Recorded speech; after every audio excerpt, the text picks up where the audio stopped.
Kitchen. இங்கே பவிஸ் கிச்சனில் முட்டை கிரேவி எப்படி செய்யலான்னு பார்க்கலாம் ஃப்ரெண்ட்ஸ். அதுக்கு 2 முட்டையை நான் வெட்டி வச்சுருக்கேன். ஒரு 6 பல் பூண்டு உரிச்சு வச்சுருக்கேன். ஒரு 2 பெரிய வெங்காயத்தை வெட்டி வச்சுருக்கேன். வாங்க எப்படி செய்யலான்னு பார்க்கலாம். அதுக்கு அடுப்பை ஆன் பண்ணிக்கலாம்.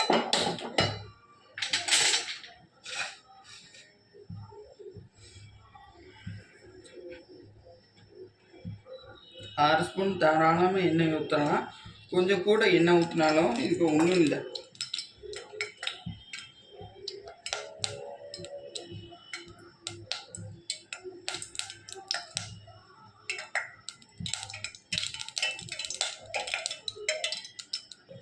அதுக்கு முன்னாடி எண்ணெய் காயிட்டோம். அதுக்கு முன்னாடி நம்ம அரைக்கிறத அரைச்சி எடுத்துடணும்.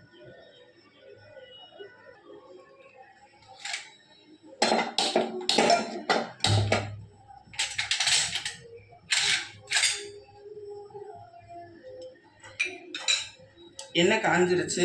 இப்போ அரைச்ச விழுத உள்ளே போட்டு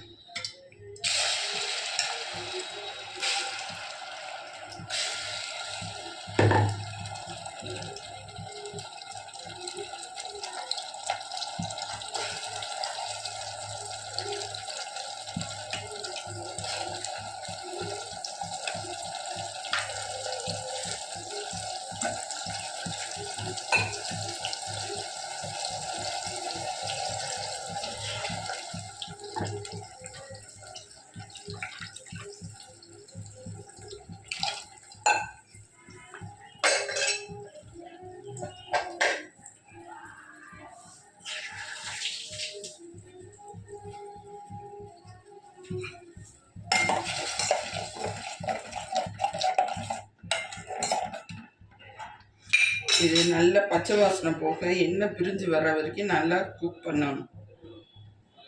அப்படின்னா தான் நல்லா டேஸ்ட்டாக இருக்கும்.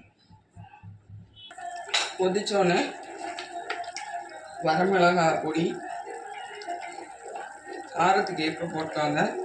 ஏன்னா நம்ம கரம் மசாலாவும் சேர்க்கணும். மஞ்சள் பொடி,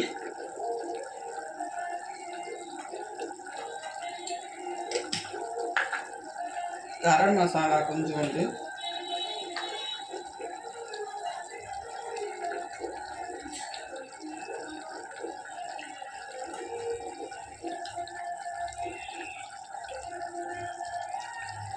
அரை ஸ்பூன் போடணும். குழம்பு பொடி 1 ஸ்பூன் போடலாம்.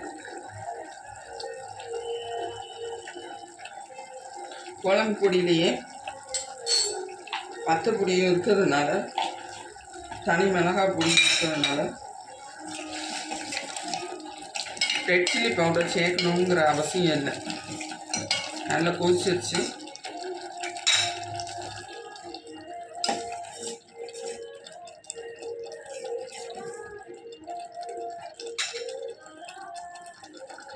இப்போ முட்டையை போட்டுடலாம்.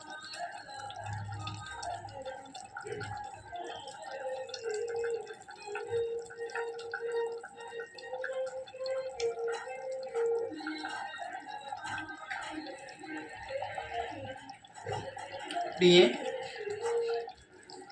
2 நிமிஷம் கொதிக்கட்டும். கொதிக்க மூடி வச்சுக்கணும். ரொம்ப கொதிக்க விட்டுறாதீங்க. அப்போ முட்டை கரைஞ்சிரும். இந்த ஸ்டேஜில் ஆஃப் பண்ணிடலாம்.